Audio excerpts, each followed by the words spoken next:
Syederalun, Stadion Kabupaten Simelu yang berada di kawasan Suak Buluh, Kecamatan Simelu Timur, kondisinya sangat memprihatinkan.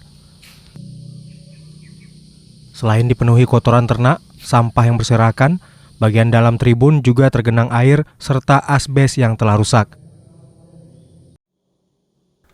Tak hanya itu, rerumputan ilalang yang tumbuh liar serta cat yang terkelupas menjadikan bangunan ini bak gedung tua tak terurus. Pihak Dinas Pemuda dan Olahraga Simelu mengaku sejak dibangun 2008 silam, stadion ini sudah menghabiskan anggaran hingga 23 miliar rupiah dan pengerjaannya belum juga rampung.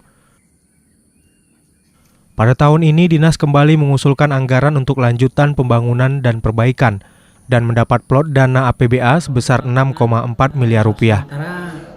Untuk sekarang yang memakai lapangan ini pemuda-pemuda kampung. Kemudian kalau event tahun kemarin, awal tahun, kita pernah membuat event Danon, seleksi Danon antar kecamatan dalam kabupaten.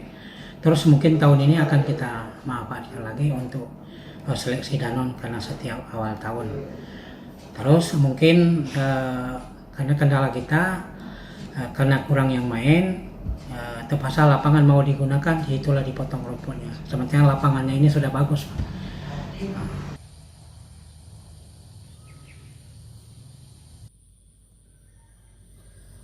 Dari Sinabang, Sari Mulyasno, Serambi On TV.